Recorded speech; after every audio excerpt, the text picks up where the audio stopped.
Hey Clifton, thanks for coming on, man. Hey dude, what's going on? What do I refer to you as? Michael's fine. All right, couch session it is. No, All right, Nicholas. no, what's going on anyway? How's things? Yeah, can't complain, man. Yourself? Yeah, about the same, bro. Just I'm trying to figure out whether I have my glasses on or not because I got the glare. Um, yeah, no, it's definitely been an interesting experience being down here during lockdown. Um, and yeah, a lot more positive than it is where I'm from. So yeah, we'll see how it goes. Yeah, what brings you to Sydney? Mm. So I've got my engineer Nathan Orlick is based down here, so I met him a few years ago, and he moved to Sydney from Adelaide, and he's been definitely pushing me to make a move down here, and like it'll be very rare that I actually record a track unless it's out of necessity, like I'm feeling something in a moment that I'll record it outside of this studio, um, because you get really good energy with a good engineer, and it's very hard to find. So I value the time and stuff that I have, sitting in the booth and being able to pump stuff out. Um, I've also got a bunch of visuals and stuff for some of my older projects that I've got to finish. And Darwin doesn't have a very facilitated hip hop sort of community, like as facilitated a community as, let's say, someone like Sydney or Melbourne. So coming down here makes a lot more sense to get stuff done for sure. So you make the trip every time you record. um, Sort of like the last trip I had down here was a few months ago, and I'll get a concept, I'll get a beat, I've got a basic setup at home that I have recorded projects through, but I'll record like rough mixes, and then I'll be going over them over and over again, and then just book a trip down here, and I'm making it more of a regular thing. um Obviously, like, I love the community in Sydney, and yeah, like a move's definitely on the cards for mid 2022, looking at work and that sort of stuff at the moment. So yeah, as I said, like I can record at home, but I just prefer to do it with the engineer and with the right energy instead of being by myself, because it can be very hard to capture the right energy in a track when you're not with the right people, you're not in the right sort of space. You know what I mean? Yeah. Let's start with where it all began for you. Like, what made you want to start rapping? So I actually had a bit of a flashback. I was talking with someone that so one of these sort of dating applications and stuff, up in Darwin. Her name's Jazz, a lovely, lovely, lovely lady. Um, and I was asking her where her love for like heavy metal came from. She was like, "Well, I went to an AC/DC concert when I was really young, and then it sort of stemmed off from that." And then I sat there and I realized when I was about 13, 14, we had the V8 Supercar concerts, which was up in the Northern Territory, and Bliss and Ezzo were performing, and that was the first time I'd seen a hip hop concert. It was the first time I'd actually been to a concert, and then from there, like, it was around about the same time that I actually started getting more invested into hip hop. So I think that probably might have been that point in time is where I wanted to really sort of get invested and start writing and shit. I think the first proper set of visuals that I had performing like at school was when I was about 14. I've still got the video, which is like a hectic flashback to look on.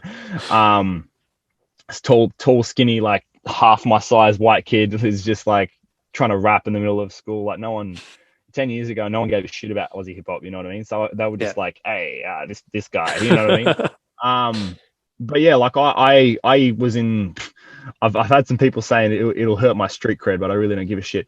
Fuck, I used to be in like choirs, and I learned piano and stuff when I was a kid, and then I always had a tendency for music, but I never really found, I guess, the area of music that I wanted to be in. My dad was a drummer, my brother was a guitarist, and my mum was into piano, and none of it really, I guess, hit home. And then when I started writing bars and shit, it was when I started actually seeing like I can talk a lot more through this form of music than I could anything else, you know. So yeah, and it's just sort of evolved from there. I don't think I've ever actually stopped writing or stopped, you know, or stopped focusing on hip hop music just as a whole for about a decade. So it's like every day waking up, bars, bars, bars, bars, concept, concept, concept. You know, like you're constantly doing shit with it. So yeah, I guess it's just my avenue, my outlet to be able to express, the emotions that I can't express physically as a person, Hmm. So yeah, it's dope. I'm very happy to have the talent that I do for it. And you're currently self-releasing. What's that like? I guess myself as an artist, being from the Northern Territory, you got to do that stuff on your own. Realistically, like you don't really get the chance to stem out and look for management and that sort of thing. Like I have reached out to different A&Rs and management teams and tried to, you know, um, I guess help my career in that way. But I feel like I'm not at the point where I haven't, let's say, as like I haven't ticked as many boxes as I'd like to be able to go to an A&R and be like, hey, look, I'm a worthy investment. Let's see what's happening. So yeah, like next year is going to be a big focus on heading to Big Sound, 2022 in I think it's in the Brisbane Convention Centre. I'm pretty sure, something like that. And yeah, just seeing how things go. But yeah, like I think you learn a lot of skills and a lot of good mentalities doing things independently. I feel like if you jump into management way too quickly, it can be nearly detrimental to your growth overall because you're constantly trying to like analyze situations you haven't been in. And like, I've been lucky enough to have been handed a lot of opportunities from where I am being an independent artist, but at the same time, like um you also experience a lot of the negatives. You experience things like, your trust and your loyalty being tested by people around you. And the last thing I want to do is be thrust into management at the very start of my career, only to have so much more on the line when negatives happen. So, like, I think for the moment, it makes more sense for me to be, um, from an independent sort of standpoint. But A&Rs and management and stuff like that's definitely something you want to look into in the future. I just feel like I've got a bit of growth before that happens. Hmm. Uh, on that, what's you've been promoting yourself a little more since 2020. What's that about? Mm. Um, Like in a way of pushing yourself more. Like you're hungry for this yeah, shit now. yeah. I don't know. I think just based around, I guess personal conflicts I had going on through 2020, had COVID, and I spent a lot of time focusing on getting my mental down for music and doing my best to sort of get myself out there. I'm very lucky I'm very lucky to have been blessed with a personality that's very easy to network with. So my big push, when I think I released my first project in 2019, in May, I'm pretty sure. That was all done through Birdbrain, who does the production for THC TV, or a lot of it. And then from there, I just networking all over the place. Like I basically had a goal for myself at the end of 2020 to be able to go anywhere in the country and be able to do videos, studio, like have all of these resources available to me. And I feel like I've basically done that. Um, so yeah, I think through COVID, I definitely learned a lot about myself being in isolation. And um, yeah, I had a beautiful partner that was very supportive through the whole thing. Me and her aren't together anymore due to some conflicts that happened a few months ago. But I definitely learned a lot more about myself, and it just made me so much more hungry to sort of get myself out there and do shit. So I've been doing the Instagram TV videos. The last couple months I've been doing live streams and just getting people on, like, inviting people to jump on. That's how I bumped into people like Scooby and Ozrap HQ and Keemsy and that sort of stuff. So these boys have all been really supportive. And I think when you live in your hometown for too long, people are very used to a certain sort of opinion of you. So to Mm. be able to network and move yourself outside of your box, outside of your comfort zone, it's very fulfilling. So yeah, there's definitely been a lot more movement in the last year just in relation to getting myself out there than there has been like ever. And that's just going to continually, you know what I mean? The quality of music is going to keep going up. Now that I was on antidepressants for probably about 3 or 4 years. So now being off them and being a lot more physically fit, mentally fit, my music is now going to reflect a higher standard overall. And I just feel like I've done a bunch of test runs over the last couple of years to try different ideas to get myself out there. And now I'm at a point where I'm like, all right, let's go. Like I'm ready. Let's do this. It's beautiful stuff. What have you got planned for 2021? Well, the rest of this Uh, year. Damn, it's going yeah, fast. I know it's gone very quick. So my goal for the end of the year is to have all of my 2019 and 2020 projects out. So like I'm going to culminate them in an EP at the end of the year. I've got 4 or 5 different sets of visuals to drop to sort of push that by the end of it. I'll probably drop like 3 before and 2 after. Um, and yeah, just sort of refreshing, getting myself sort of a clean slate for the start of 2022. And like I'm always sort of a little bit behind when it comes to releases and stuff. So I've still got stuff from 2019 I haven't released, some from 2020 I haven't released. And now I'm working on things that will help me get to where I need to be for 2022. You know what I mean? So I'm already sort of a step ahead and a step behind at the same at the same time. So yeah, just clearing out my back catalog, basically, just getting all that music out there. So I've got a bit more of a broader variety of music. And then yeah, start of next year is going to be definitely a lot more focused on the marketing and the branding side of stuff, which is all stuff that I'm across. I just haven't been able to like properly execute it until now. But yeah, just clearing out the cobwebs realistically, man. Like I just trying Yeah. to get all of my shit out there so that I can make sure that I'm in the most prime situation for next year. You're going to reach out to any labels, Um, or you're going to not continue at on the this. self release? Yeah, I mean, not at this point. Like I touch base with some A&Rs that do work um, with some that do manage and work with some decent artists. I think labels, um, I have to wait for that. I think that from an artist perspective, it's like they're probably getting hounded in their emails and their DMs and all that sort of stuff from artists trying to, you know what I mean? And it's the mentality of put the energy out that you want to get back. So if I'm constantly pushing my stuff, then eventually I'll jump on someone's radar, and if they think that I'm I'm someone that they could invest in and see a return from, because that's basically what the business is. Then yeah, I'd be more than open to have those sorts of discussions. But I think for the moment, it makes a lot more sense for me to be independent. Yeah. Is there a Yeah. label that you would want to pick you up? Um. No, not particularly. I No. think if it's going to happen, it's going to be one that's well off my radar. It's going to Yeah. be one that I haven't already got access to in my normal circles. Um. I mean, there's certain artists and certain labels that I would want to work with. Like you have your No One Network in Brisbane that I've been on. I've been I've been behind No One Network for years, like since Nerve was first starting off with Snot Rocket and was doing production, selling his beats and shit. Um, and like obviously you've got Psych Ward in Perth, and you have groups, but I think when it comes to like labels, just in general, I haven't really got any in mind. So, um, yeah, if I get one that reaches out to me, it's a little bit different. But for the moment, we'll just have to see how things happen, and if it falls into place, it falls into place. I feel like everyone's switched on except Darwin when it comes to rap. Like, Mm. what's Darwin like? Um,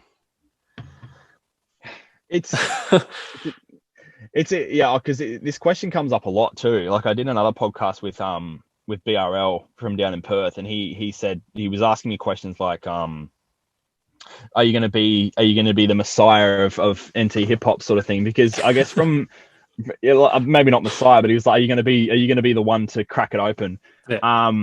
There's a lot of groups and a lot of artists in the Northern Territory that are doing really crazy shit. I think the issue can be no one really wants to sort of like link hands and work together. And like I look at each of the groups and each of the artists that are really sort of pushing themselves out there. They're doing gigs, they're doing releases. They're all doing shit in a different way, and they're all ticking off different elements of hip hop, but they're not like one of them might be really dope in a group in a live setting, but their mix mastering is just not all there. One of them might have dope production mix mastering, but their live gig, you know what I mean? All of them have different elements, but they're not willing to sort of like collaborate. There's been a lot more over the last year since COVID's happened. And I think in a way I've nearly like cancelled myself from the culture up there altogether, because, when it comes to backhanded statements and people being two-faced and stuff like that, like I'm just not interested in any of the politics involved with it. but yeah, like the hip hop culture in Darwin is definitely a lot more vibrant and a lot more thriving than it was before. I just feel like there's a lot of people that um have an inability or just don't have access to the right funds and the right resources to push them stuff in the right direction. And once you start um once people start getting a hold of things like, targeted ad marketing for different states and actually going into state, doing supports for international acts somewhere else, trying to get themselves out there, which is what I'm trying to do, then you'll definitely see a lot more growth. There's a few artists up there that are doing some crazy shit, other than myself. There's one fella called Elijah, and he's just a phenomenally diverse artist that he's picked up by Triple J, and he's been getting a lot of acclaim from interstate and stuff like that. He's doing everything. He's ticking all the right boxes. You know what I mean? He's flying Yeah. interstate. He's doing the networking. He's reaching out to people. He's getting himself like a back catalog that people can be really proud of. But yeah, I think it's definitely, it's like a dog eat dog world sort of mentality. Like it's everyone wants to have the success, no one wants to share it, no one wants a handout, but they want stuff for free. It's like, but yeah, I think there's definitely a lot of potential in the Darwin scene to be the next big thing to sort of pop off. I just think that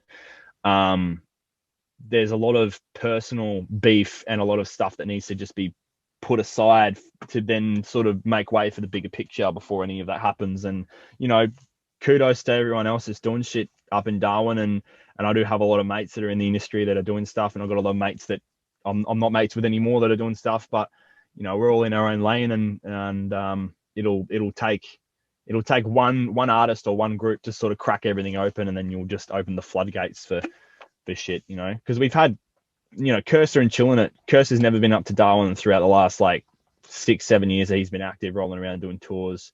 Chillin' It's been up twice. Cursor's he's in Darwin now. Like before New South Wales locked down, he flew back to Darwin. He was like, I want to be here. I was like, so realistically, there's a lot more eyes on the scene up there than there have been through COVID, because we've been the only one that's been able to have festivals the entire time, have gigs the entire time. Like we have a lot more opportunities. And yeah, it's just taking advantage of them, getting in the ear with the right people, and yeah, we'll see what happens. I reckon the next 2 or 3 years there'll be some artists that will proper kick off from Darwin, and you'll start to see a lot more growth. But yeah, for the moment, we'll just have to see how everything unfolds, I guess. Couple things to break down there. The fact that Curse has gone up there and you've come here means that either he's done something stupid or you've done something stupid. Yeah, no, I was on the plane. I sat down on the plane to Sydney when my mate Lachlan, he's under Apex Media, does like videography and stuff for some of the clubs up in the Northern Territory. He messaged me the screenshot saying that Sydney within the last 15 minutes was declared a hotspot and that NT's locking their borders. And I'm like, out of all times for this to fucking happen, it's as I'm sitting down in the plane. It's like, there's been a lot of really timing based things that have been really ironic, because since I got down here with the mentality of like, I wanted to start going to gym constantly, and then they shut the gyms within 2 days of me being here. And I'm like, fuck. So it's like, I think Curse has definitely made the right move going out to Darwin, because it's basically a tropical paradise in comparison to Sydney. You know what I mean? Like it's a very, very hot climate. It's very laid back. You're not sort of pelted with stress from everything. But yeah, like obviously he likes the climate up there. He's got some mates up there and stuff. So it's probably definitely me that's made the wrong the wrong decision there, I reckon. Do you guys even have a winter up there? No, we got Nah. So Darwin doesn't actually have autumn, summer, winter, spring. We've got 2 seasons. We have the Just wet season fucking and hot. the dry season. Yeah, it's literally so conceptually it's usually like 3 or 4 months. It's been different the last like couple of years. It's been a lot shorter, the wet season. Global warming. Yeah, it's a climate change, because it seems like a lot of the weather that the Northern Territory usually gets has been moved sort of like down to Queensland. And there was a concept that this is borderline conspiracy theory shit. I read into it. I thought it was interesting. There was American Indian, they're basically their version of like meteorologists. Like they study the weather and the environment and that sort of stuff. And they said that global warming is a thing. It's probably a lot better now that factories and stuff are shut down and that sort of stuff. But their idea was basically the Earth is actually rotated a little bit off its axis. And then I sat there and I started thinking about it. Like all of the weather that we used to be in the Northern Territory is now sort of moved down to more like Queensland. Queensland has been getting a lot more of the rain and the floods and stuff that we would usually be getting during the wet, and we're getting less of it. And then everywhere else is, it makes sense. Yeah. It's a concept. But yeah, Darwin's split into two different seasons. So you got the wet season, which is a lot of rain, but very, very fucking hot. And then you have the dry season where you're getting frost on your windscreen. There's fog everywhere. And it's very cool. It's cool. It's nice. It's a bit of a change. So I haven't actually experienced like a proper winter in a long time. Yeah, well, it'll be a big change for you down here in Sydney then. Yeah, well, I'm loving it. Like I stayed up watching. Fuck, what was I watching? I stayed up watching the Parasite, that Academy Award-winning movie from North Korea or South Korea. Fuck, beautiful, beautiful movie. I will not.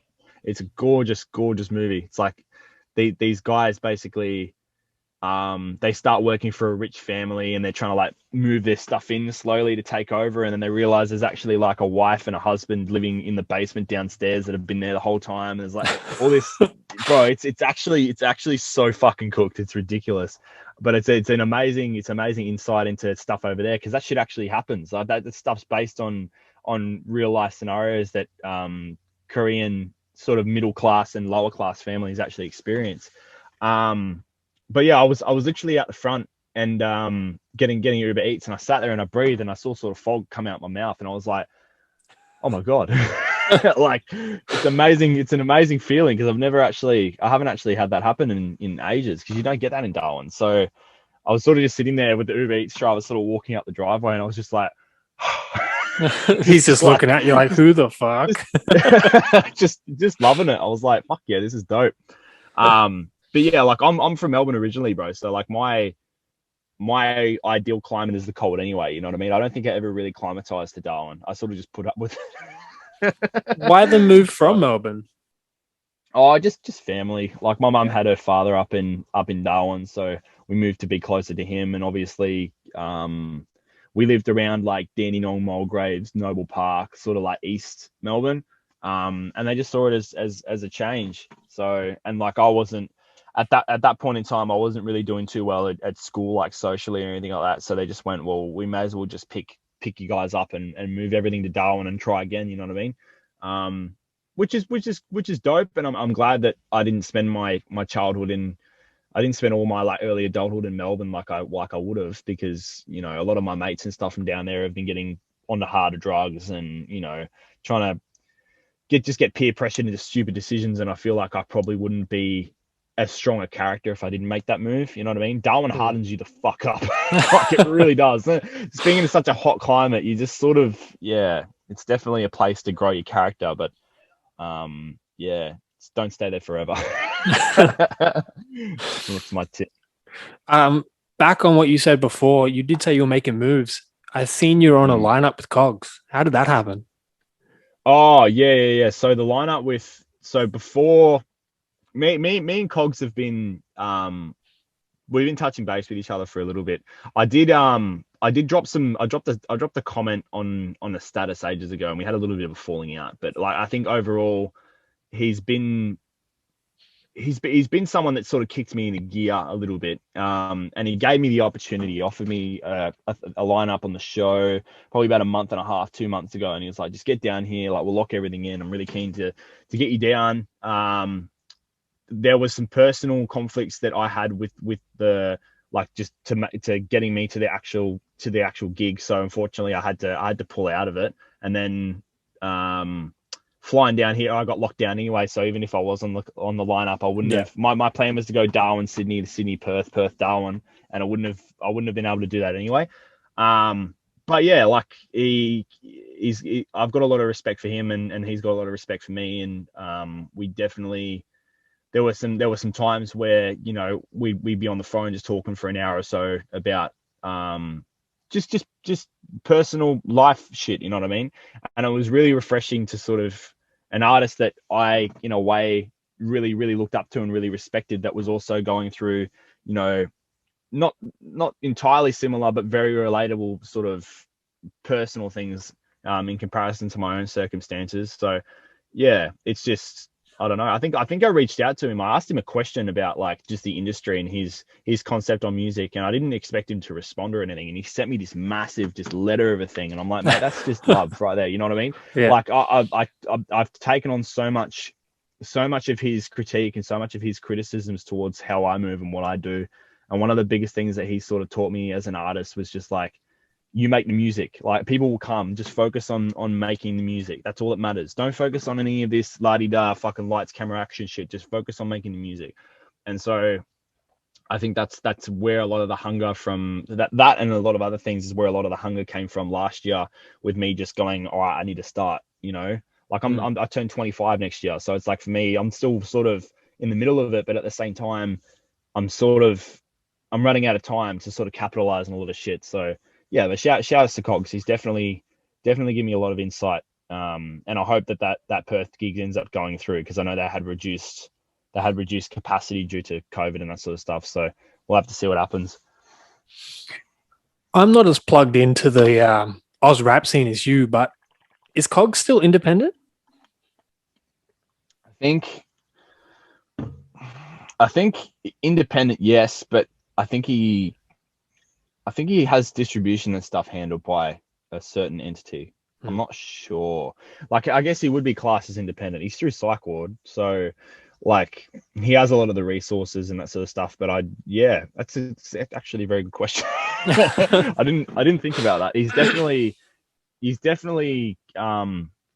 I wouldn't be surprised if he's been offered a few things from labels and that sort of stuff. But I think he's just in the right state of mind to do these things on his own. And if he ever sees the need to, having a management team behind him or anything like that, I'm sure he'd have that stuff available. But like, I don't really think he needs it. He's one of these artists that could. And there was one thing that he said to me. He's like, he made a statement saying that he's realized that he could drop off the face of the earth for a year, come back, and the fans are still there. Yeah. And to have that is so, you don't have any artist that can do that in Australia, really. Like maybe Curse, like you have such the high end royalty of the Darwin hip hop scene, the Aussie hip hop scene overall, that can actually just drop off, come back, and be exactly where they were. It's very difficult to generate fan base loyalty like that. So, I don't really think he's even in need of management or anything like that from where I'm standing, at least. But we'll see how things go. Do you think this drill is a phase? The drill scene?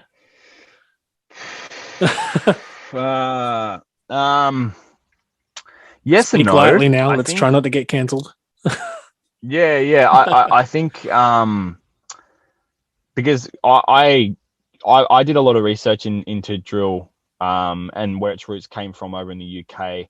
And when drill first popped up a few years ago, there were people that focused purely on the drill aspect, and there were people that there's a line from a Dave song, when drill was popping off, I made a lane and I nurtured it. And it's like this is Santan Dave from over in fucking the UK, absolute G. I've been listening to heaps of his shit. But his entire concept was like, he didn't grab drill and just do drill music. He created a style, like nearly a subgenre of drill music, and then he just focused on that. And I feel like that's where a lot of drill artists in Australia will end up going. You look at 114 is one of the biggest examples that you have for drill in Australia, but then you listen to their EP. Those guys are more focused on making music than making just drill. Like the drill was a reflection of where they came from. Mount Druitt being such a volatile environment at times, and they use that as a way to reflect, I guess, how their lives were and how they grew as people and as artists overall. And there's a lot of really deep storytelling parts of their music, just in general, like Welcome to Prison, Spot the Difference. A lot of the stuff off their EP is gorgeous as well. I didn't know James could sing, but I'm happy he fucking did. Like that guy can fucking sing. But yeah, I think, especially in Sydney, there's always going to be a subculture of drill, like a circle of people that are dedicated just to that sort of music. But I feel like after a while, people will start following in the way that 1-4 have, I guess, nearly pioneering the drill scene in Australia in a lot of ways by making that lane and nurturing it. You know, still having the drill aspects and still having the storytelling parts of it, but not being purely based around that, you know, that subcontext. So, you know, shouts to anyone that fucking, you know, that wants to continue doing drill. Like if they're fucking good at it, continue it. Like Yeah, nothing wrong with it. There's no fucking right or wrong with this shit. That's correct. Like Yeah. there's no right or wrong way to do things. I just think that I think after a while you'll start seeing a separation in that subculture and that subgenre of hip hop overall, where you'll see people that would dedicate, and all of their music will be around the same style, and then you'll see people that will create their own lane and will start, you know, fucking with other shit. And that's exactly what 1-4 did on that EP. You know what I mean? They were using drill elements in comparison with like melodic singing and you know, using different sorts of samples and that sort of shit. So yeah, like it is a phase, but the phase will definitely define hip hop in Australia for a long time, or for a long time coming. And it's never going to really be, things are never going to really be the same in Australia after this drill phase and after the kickoff of hip hop over the last couple of years. It's going to shape where we're going overall for the next decade or so. So I'm keen to see how all of it goes anyway. You know what I mean? But yeah, it's definitely going to go. There'll be people that will be focused in it. There'll be people that will run off and do their own thing. Fuck, you might even see like a subgenre be created between like drill, grime, and boom bap, and like you never really know where hip hop's going to sort of go in general. It's such a vibrant community of people. So yeah, I'm definitely keen to see how everything unfolds for sure. Well, you just answered my next question of where do you think Oz rap's going to go? But yeah, I mean, it's definitely popping up a lot more now, and you're seeing, like, if you're in any of these Oz rap groups, you see that people are just trying to ride the wave, and there's other people that are trying to actually do their thing. Like my music, I guess personally as an artist, I can see my music, even listening back to some of my really early stuff that's not even online anymore from SoundCloud when I was like 15, has developed so much through all these different phases. And I feel like the Australian scene has more opportunity and more eyes on us than ever. You know what I mean? You have people from over in the UK and the US that are dropping reaction videos every time fucking Nerve or Chillin' It or anyone puts out a fucking track. It's like they're really focused on us, and it will only be a matter of time before we have, you know, a big Australian artist that goes overseas and starts touring. I mean, Hilltop Hoods has, Bliss and Ezra have. yeah. They didn't make as big of an impact as they would have liked to, I could assume, but you've still got massive fan bases over there. And yeah, definitely during COVID, there's been a lot more movement in our scene over the last like couple of years with the growth of, like, you know, body bag media and your Chillin' It's and that sort of stuff than there have been in a long time. So yeah, I'm definitely glad to be a part of this community. I don't even know where like my stuff's personally going to go in the future. Like I sort of just work day to day and just see how everything unfolds. But yeah, we've definitely got a lot of potential as a country and as a community to grow exponentially, and it's just a matter of taking advantage of the opportunities and just doing it, you know. So yeah, I still feel like the US don't like our rap, you know. yeah, it's nearly the accents, you know what I mean? Like I've recently started getting into some of Drake's projects that he's been doing with UK artists like Dave, Heady One. Like he comes over and he starts talking in the slang of you, like man tings, man dem, and it's just like, you're from Canada, bro. You're in Degrassi High in a wheelchair. Come on, my guy. But you know, what a throwback. Yeah, I think we're always going to be on a different wavelength for a number of reasons. Like we have traps. We don't have ghettos. They're both very different. Like a ghetto, you know, we have communities in Australia that, you know, basically run like, you know, your American sort of subpar ghetto community places where you got people running through houses with guns and all that sort of shit, but it's not as prevalent over here. And so the style of music that we make, and when we're talking about, our pains and stuff, I feel like there's a lot of American artists that just don't take us seriously. They go, oh, well, you're depressed sitting at home with your microphone under your house, you might have a, but like when I was 15, my house got run through and I watched fucking four of my friends drop dead in front of me, like it's a completely different comparison, you know what I mean? Yeah. And like shout outs to American and the Canadian artists that do give Australia a go. Like there have been a number of them that come over here and they see the community and they want to start investing a little bit more in Australia overall.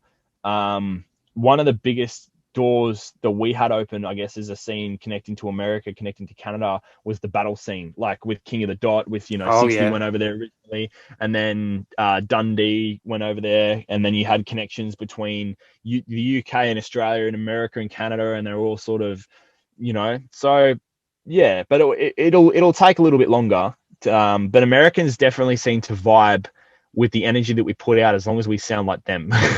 That's so true. like your Kid Leroy's and your Masked Wolf to a certain extent, like we can hear the Australian in their voice, but they can't hear the Australian in their voice. So like they hear the music, they hear the lyrics, they hear the production quality, and they go, "That's fucking dope. Where's he from? Oh, he's from Sydney. Sydney where? Like, Where's that? It's like, yeah, it's like that's another thing you notice as well, is anyone that's making an impact in America, most like 99% of those people are based in Sydney or were based in Sydney. So, but yeah, it'll be a matter of time. Like you can see, American artists and American audiences in general are starting to lean a bit more towards Australia as the years sort of go on. So, yeah, we'll just have to wait and see if we ever get taken seriously. Yeah, well, might happen. You never know. I say it like this: we talk more about real life shit, not guns, drugs, and Well, that's the thing. That's the separation there, isn't it? Because real life for us is, we as a nation are we're a lot more vocal and a lot more prevalent in talking about our issues with mental health and depression, anxiety, and suicidal tendencies and that sort of stuff. Some of the biggest underground hip hop songs that have come out are people talking about the really deep shit. You take Husky's Body Bag, that's basically gone around the word fucking 5 times over. It's him talking about real shit, but that's our life. And then in comparison, like America's life is guns, drugs, ghettos. Like it's if you're rapping just about your mental health coming from somewhere like Compton, it's like they're not going to take you seriously. They're going to think you're a fucking wimp. It's like they're going to walk up to your house and be like, "You should not be rapping, motherfucker. What is this?" But yeah, I think it's just two very, very different cultures and two very different communities overall. And it does take American artists actually coming here and seeing how things are before they actually fuck with us. And like as I said before, like American artists come here all the time and they go, like, Australia's dope. The energy you guys have is dope. You're all laid back as fuck. You just drink a lot. Like, it's just where our culture, our community as a whole is very different. But it does take a first-hand experience before a lot of major American artists and such actually go, oh well, fuck, this is dope. I think one massive example would have been the Rapture tour when we had Hopsin and Eminem and stuff come over here. Like Hopsin planted his flag here and had a kid and stayed in the Gold Coast and stuff for a while. Eminem basically makes Australia part of his tour run whenever he can. It's like big artists know, but I think it'll take a big event, something like Chill going to Fire in the Booth in the UK. It's like an Australian artist doing a massive collaboration with a big American artist, and then people just open the floodgates and that will be it. But yeah, it'll take something really big before they sort of put all their eyes on us. So we'll just have to see how it goes. It's happening more and more, but yeah, it'll take something big. Yeah, some Oz artists are trickling through the standards. Yeah, it's been really good seeing all the growth that we've been getting, man. And I'm very proud and very happy to be a part of this community for sure. You've been doing this for a while. Have you ever felt like just stopping and just doing a 9 to 5? Yeah, look, the work that I've been doing the last couple of years, has been very mentally draining, and there have been points in time where I do turn around and say, fuck this. As soon as I vocalize that to any of my mates that know how much music means to me, they basically clip me over the fucking back of the head and go, if you give up, I will fucking kill you. Because I do, as isolated as I might be and like as introverted as I can be at times, I do have a very strong support network of people that relate very highly to my music overall. Like when we did the Spotify stats and stuff at the end of 2020, I got sent a one of the screenshots of the stats of a girl named Lucy that I met through my work. And so the highest played song on her Spotify out of every artist on the fucking planet was a song that I released called Deja Vu. And like, for me, it was like she would have had to listen to that dozens and dozens of times for that to be at the top of her fucking list. And that's when I guess I realized, A, the lane that I wanted to go in with more like melodic based music, and then B, like, I can't give this up without saying I've had a proper crack. And like at the moment, the last couple of years, I've only been properly releasing stuff on Spotify and that sort of shit since I was about 21, I think. And I was writing stuff before that, never actually releasing it anywhere. But yeah, I feel like if I give up on this, then I don't really have a reason, like that's my reason is to make music. I Yeah. feel like I'd be very lost without having that particular outlet. And, I understand people that want to sort of delve into a 9 to 5 and get that stability and stuff back. But like my life hasn't been stable in and out of music anyway.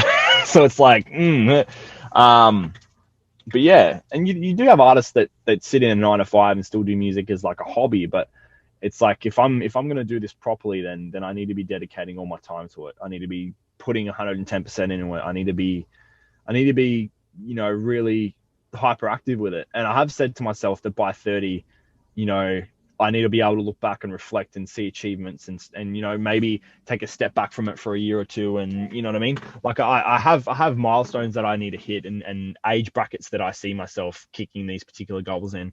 And but I don't want to be at the end of, there's some bars on my new stuff. Like I don't want to be at the end of my life, 70, 80, knowing I had a dream, passion I was really good at and just gave up on it because it was too hard. Like you can't do that, man. You just got to go out and just keep doing it. And I'm seeing more results now with my music than I have in the last 10 years. So I'm constantly seeing growth. I'm constantly getting these networks. I'm constantly out there doing stuff. So yeah, it's always going to be a part of me regardless. Even if I give up on this completely, it'll always be something I lean back on because I don't really have any other outlet. Some people have martial arts, exercise, gym. It's like, with me, it's always been music.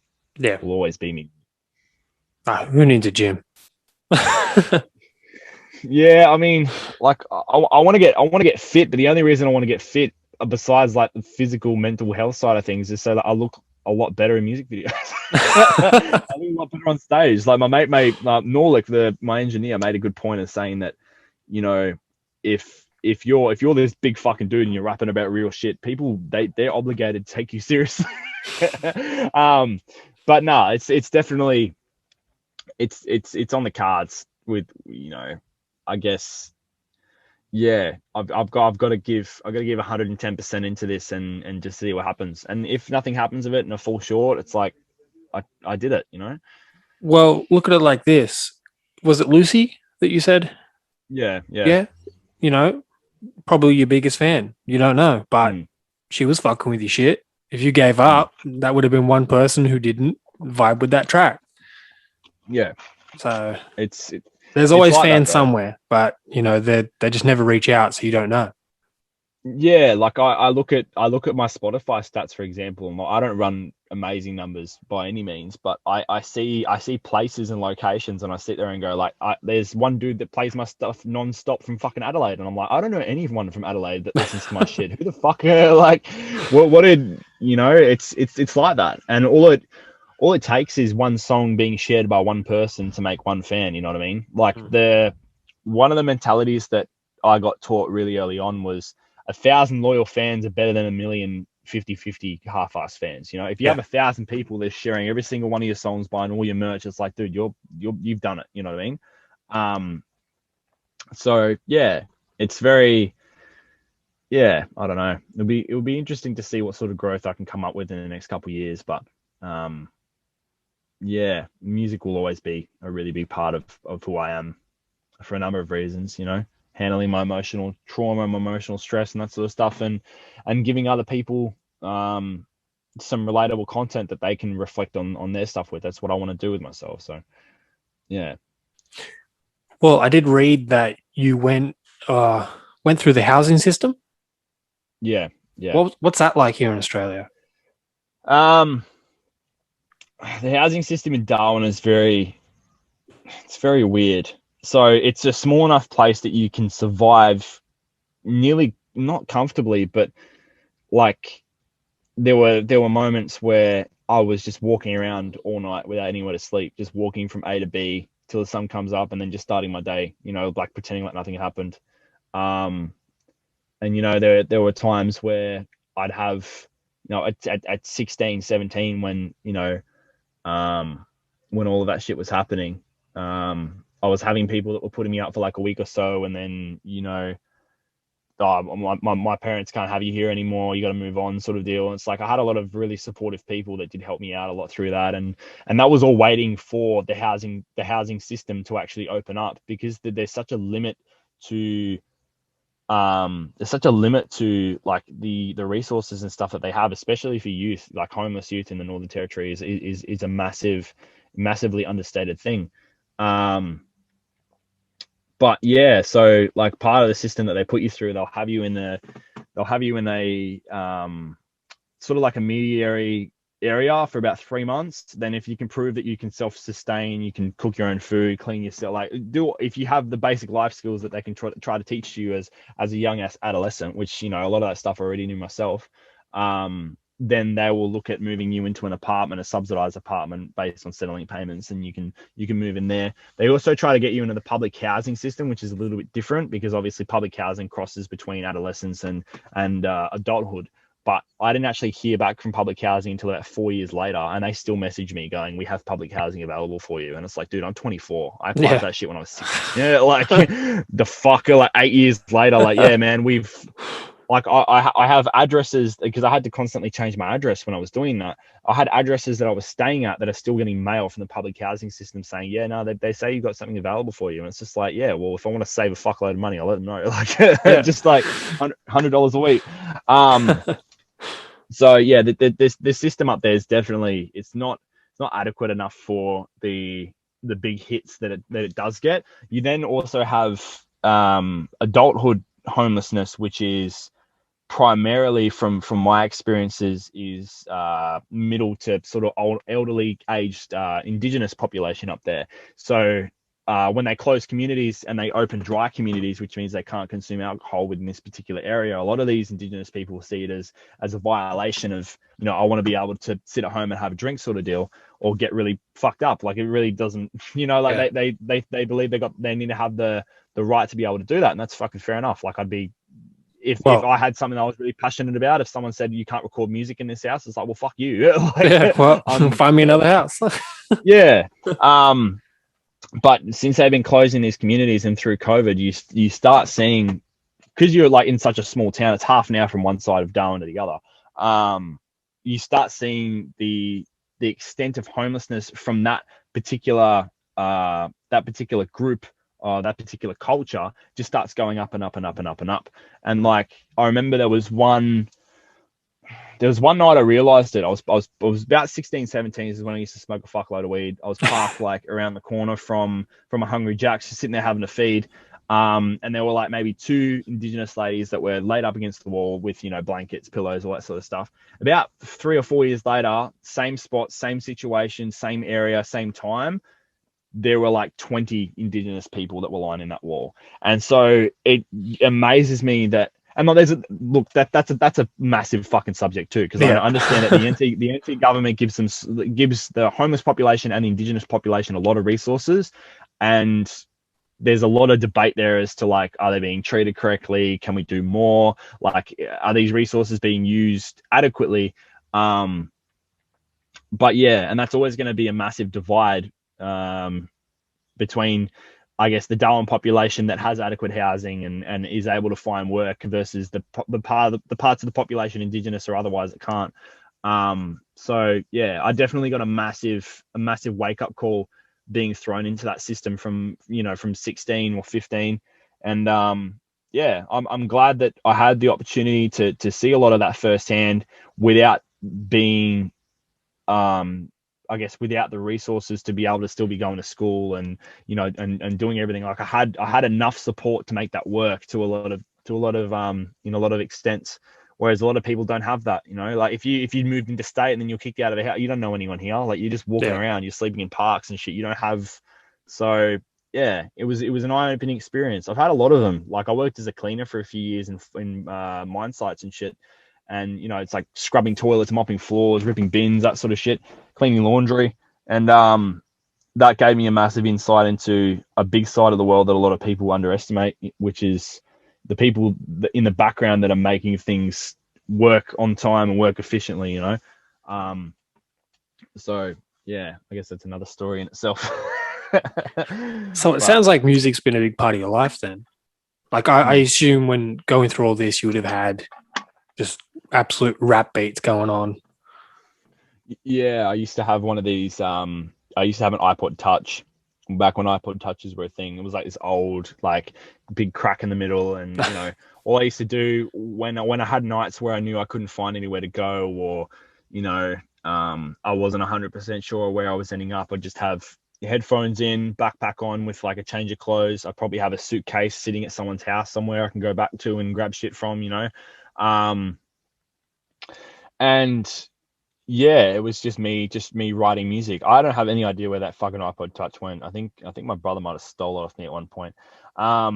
I But feel like if you didn't have a crack in the screen, you didn't have an iPod Touch.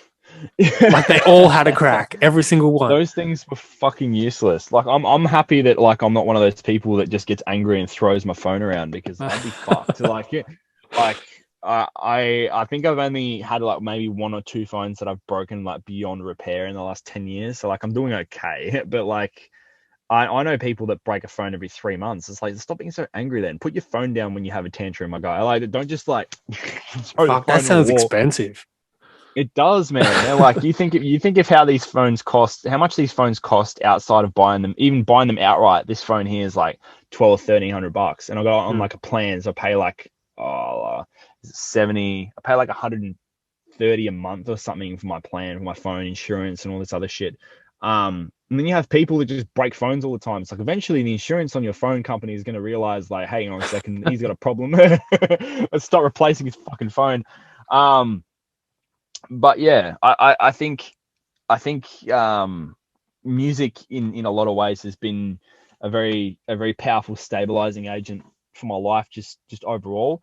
Like I've been in situations where like going through breakups and really hard personal sort of triumphs and that sort of stuff where I'll literally just write. So the other night I ended up writing a 5 minute long, nearly 360 tiny angel sort of deal track, which was just all of the emotion I felt at the time. And like I play it back and I can't not tear up listening to that. So I've gotten to a point where I can channel all of these memories and all of these emotions and just put them in the tracks, and then I can put that aside. Once I record it, once it's had a video to it, once it's released, that's dealt with.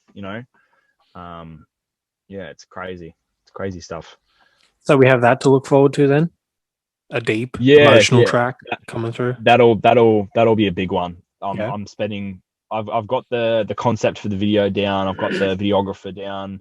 I'm gonna record the track in the next couple of days, but it is very being off these antidepressants. I've realized that certain tracks are very emotionally taxing for me to put work into, and I know this is going to be one that I'm going to have to do overnight time when I've got nothing else on and I'm going straight to bed afterwards. You know what I mean? Because I'm going to be sitting there. I'm going to have to do multiple takes of this. I'm going to have to relive a lot of that shit, and it's just going to punch me in the face. So yeah, and I've sent it to a few people within my close circle, and people sometimes I'll find someone on my Facebook that shows a little bit of support but hasn't really shared anything or anything like that, and I'll send them just a random track just to see from an unbiased point of view how that track comes off. And a lot of these people are just like, this is the realest shit that I've ever heard you put out. And Hmm. it's like, yeah, it'll be my masterpiece, this fucking track, and it will be one that I spend a long time pushing, and it will be one that gets a lot of money and a lot of resources invested into it. But I'm hoping that it will be the track that just sort of shoots stuff up. Yeah. Um, So yeah, once I finish, I'll have to send it over. You can tell me you reckon of it anyway. Yeah, well, who knows? I might tear up. I'm a pretty emotional person. Wouldn't be surprised, bro. This is a hard track. This one, Yeah. very hard track. All right, let's get into the nitty gritty. What's your favorite Nitty food? gritty. Fuck. Oh, I'm stuck on I don't know. I go me a mad spag bog. Yeah. Realistically, like I like, bro. I like all sorts of food. Eh? Like having, I don't even have favorites. I just like food as long as it's not moving. Like it's going in my mouth. Um, yeah. No, I don't really have favorites overall. I've periods of times where I go through like fried chicken, KFC, and then other times where I'm like pasta, carbs, and shit. It just depends. Like, Yeah. don't know. Yeah. Speaking of KFC, Macca's or KFC? KFC. What the Ah, get the fuck? fuck out of I here. What? I gave up Macca's a while ago. I don't know. They do everything average. Burger King or Hungry Jack's. They do better burgers. KFC does better chicken. Red Rooster does better chips. Like Macca's just does everything average. They're just the What's a most red convenient. rooster? That's all. A red. Do you know what Red Rooster is? Yeah, we just don't have Yeah. many here in Sydney. Yeah, no, they've sort of fallen off, and like realistically, Red Rooster in Sydney is probably replaced by like Lebanese chicken shops because their chicken shits all over fucking Red Rooster. Yeah, you might be Like right. you think about it, Broasters in Maryland's is fucking marvelous, bro. Like holy shit! Yeah, I seen. So when I got here, the in the last trip, we got the taxi and we stopped through Broasters to get some food, and they'd obviously like they needed to restock on chicken. So this chick goes from a cool room around the corner in a different building and drags out this huge bucket full of marinated chicken, and I'm like, that's been marinating for at least a day. Like you got to think of like how like beautiful this fucking is. I took one bite of this tender. They were like, "You will never try better chicken in your life," and I was like, "Fuck!" Like this is an eye opening experience for me. Um, but yeah, now Red Rooster is sort of dying off. Like surely they're a front for something. Like Yeah. they don't advertise or like they don't like there's got to be something going on there. Some fucking weird Yeah. ring of I don't I know. went in one somewhere out west and no one was in there. It was just me and the missus. We were just standing there. Yeah. And the So food what do was people get average. paid for doing So there? yeah, there was a whole team of like 6 people. It's like And they there's always hire as well. It's weird. It's like Red Rooster's hiring to do what? Like, yeah. are you doing people's taxes? What like what the fuck is this? I'm happy I to don't. stand there and get paid. Yeah, like, geez, not sure. PlayStation or Xbox? Oh, PlayStation. I started on PlayStation. My computer's got an Xbox controller because it's more compatible with Windows. I had a 360 for a little bit. The only reason I would lean more over to fucking Xbox or like because I got a PC Master Race motherfucker. But like Don't even start. yeah. The only reason I'd actually lean over to Xbox is Xbox Series X and Series S are more accessible than the PS5. The PS5 has been sold out fucking everywhere for ages. Yep. And they bought fucking Bethesda, which is Skyrim, Fallout, all this other shit. It's like if I'm getting another Elder Scrolls game and they tell me it's not on PS5, which it isn't, they've said it's not on, it won't be on PlayStation. It's like I'm buying an Xbox, man. That's it. I'm sorry, it's fine. I don't give a shit. But yeah, I've played the PS5 as well. My ex partner had a PS5, Yeah. and they're very. It just surprises you how good shit's getting, but they're still not anywhere near PC. Like they're getting there. They're like 75%, and the PC is like, haha, he's a 3080 motherfucker. He's a graphics card the size of a small brick you can put into your fucking computer. Like costs as much as a used car. Holy fuck! It costs like two PS5s. That fucking thing, Yeah, like it's if not ridiculous. more. It's ridiculous. Yeah. When you're not being in Clifton, what are you doing? Fuck. I don't know. Playing some video games, socializing, fucking yeah. Like most of my life just surrounds me doing music, man. Like I work at a call center for a gambling company in the Northern Territory, so that consumes a lot of my time as well. Like I do a lot of supervising stuff, customer service sort of shit. So yeah, like it's just work, gym, music, sleep, repeat. Like I don't really have any, you know. At the moment, I don't have the gym, so my mind's going fucking mad. I'm just walking around all the time. Like, yeah, like I've walked like nearly 10,000 steps a day since I fucking got here, and in Darwin I barely hit like 3 or 4. You know what I mean? Like I just walk, I just walk. It's like, Jim, where are you, Jim? Open. Yeah, yeah, not um, much, not much. do you have anything to say to your ever-growing fan base? Um, fuck, don't know. To be honest with you,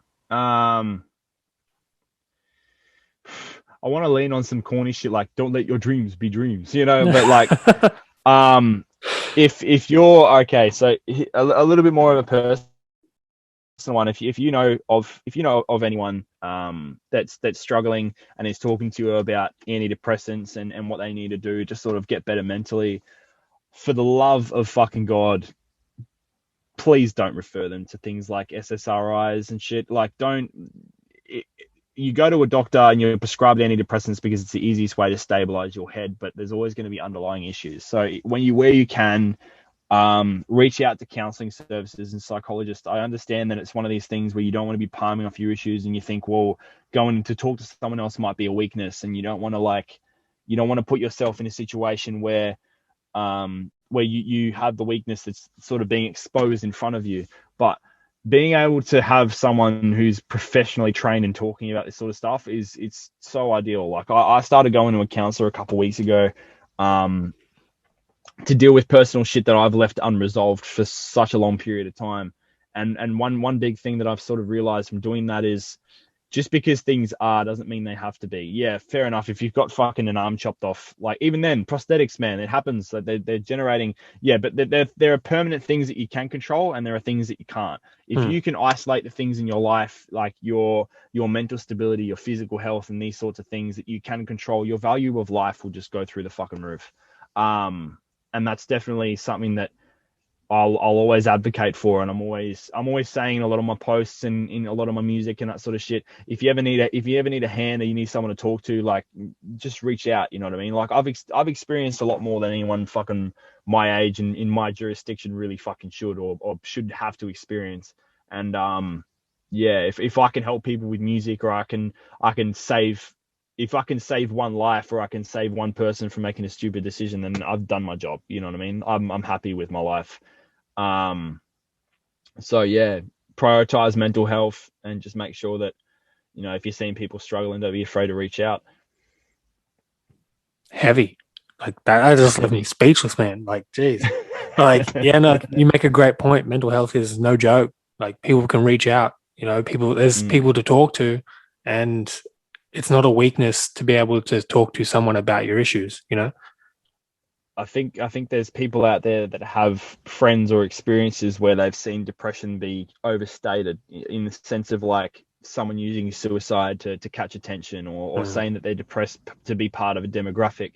And like there are some very manipulative people out there that I've witnessed firsthand that use a lot of that to manipulate those around them to get what they want. You know what I mean? To keep people close, to keep relationships going, and that sort of stuff. And you need to be able to identify right from wrong, and the genuine from the non-genuine. But at the same time, like, it's always these people that are quiet, that you can see are suffering but refuse to talk about it, that really need your fucking help. And I was like that for years. I never used to tell anybody about any of my shit. None of it would ever make it into my music. I was always always very isolated, dealing with my mental health shit. And then I started reaching out, and I realized, like, I'm not alone. You know what I mean? And nobody ever really is alone. You could literally Mm. be like, unless you've cut off absolutely everyone and just given up on the world, and there are people out there like that, like, there are always going to be resources around that you can utilize, and people that you can talk to when you fucking need it. And it saves lives. It saves so much. It points people in a direction where they're in the best chance to succeed with whatever they're doing. And, I'm happy to have been able to support, not only with my music, but in my personal life, people that have gone through struggles, to only see them 4 or 5 years later buying a house, getting married, like, having a family when they were so certain they couldn't find anybody. And, like, it's, yeah. reaching out and are you okay? You know, like just being sincere about it. None of this, I'll be here if you need to talk shit like that. No one cares. Like you just need to be sincere with your word. Your word needs to be impeccable, and you need to go out there and just and make sure that the people you care about feel like they're being cared about.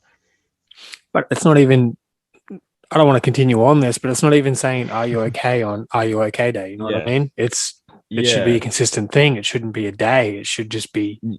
consistent.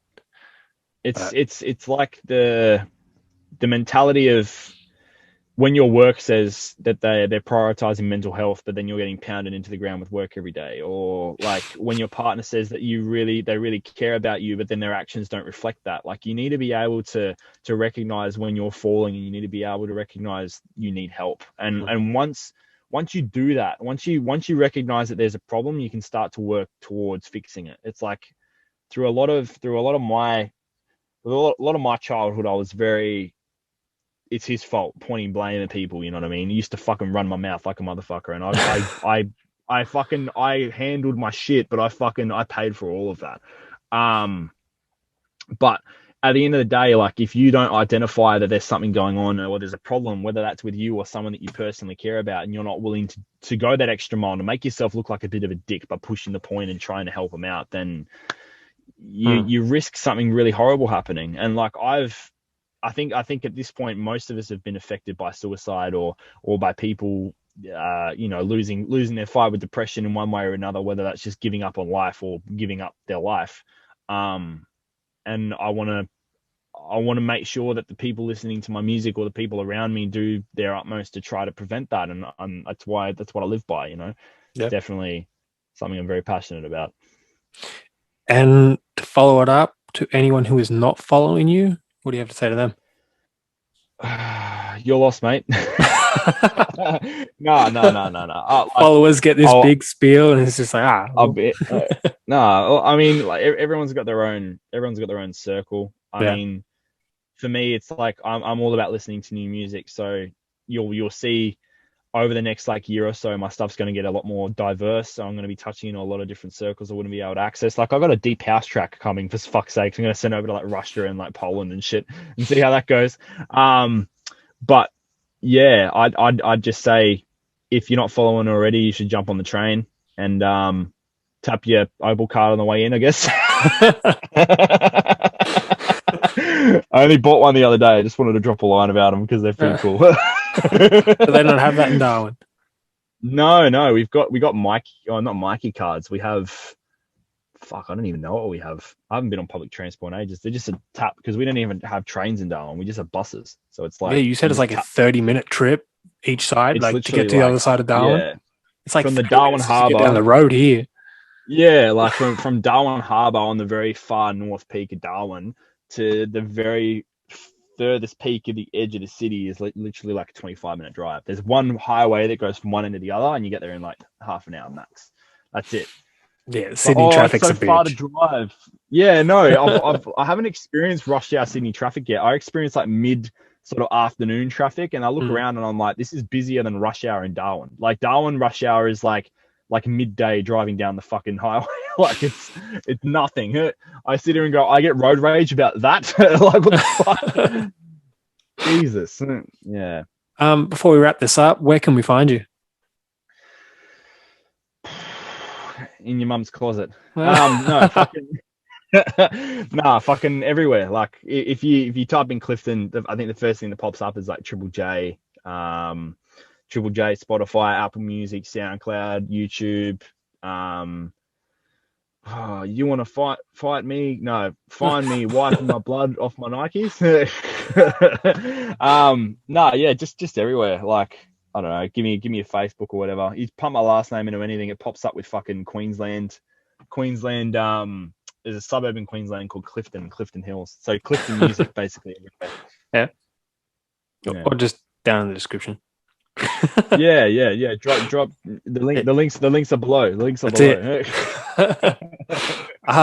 Thanks for coming on, mate. We've been speaking for quite a while, so your time is greatly apprecited. I know you're on holidays and shit, so it's not. I don't know. It's not even a holiday anymore. It's just practice. Thanks, COVID. It's like, yeah, I don't know. It's been a very eye-opening experience, and yeah, thanks for having me. And yeah, hopefully Sydney opens up a little bit more, and I can get some content going out while I'm here. Well, how long you down here for? Well, indefinitely. Like I can work from home, so That's I'm true. talking to you on my work laptop, so I can work from home if I want to. Um, but yeah, so I was only supposed to be down here till the 6th of July, and past that, I've got shifts to do for work and stuff that I can just sit on my couch with a set of headphones and do anyway. Um, but yeah, probably between a month to 2 months at this point by the looks of it. So we'll get some shit done. That's nice. Definitely have to meet up after COVID Yeah, fucks off. fuck yeah, Yeah. fuck yeah. We'll chat on it. We'll see what happens. Yeah. Easy. Um, Easy, man. Clifton, thanks for coming on, man. No worries, man. It was a pleasure. Great to talk to you. Thanks. Yes.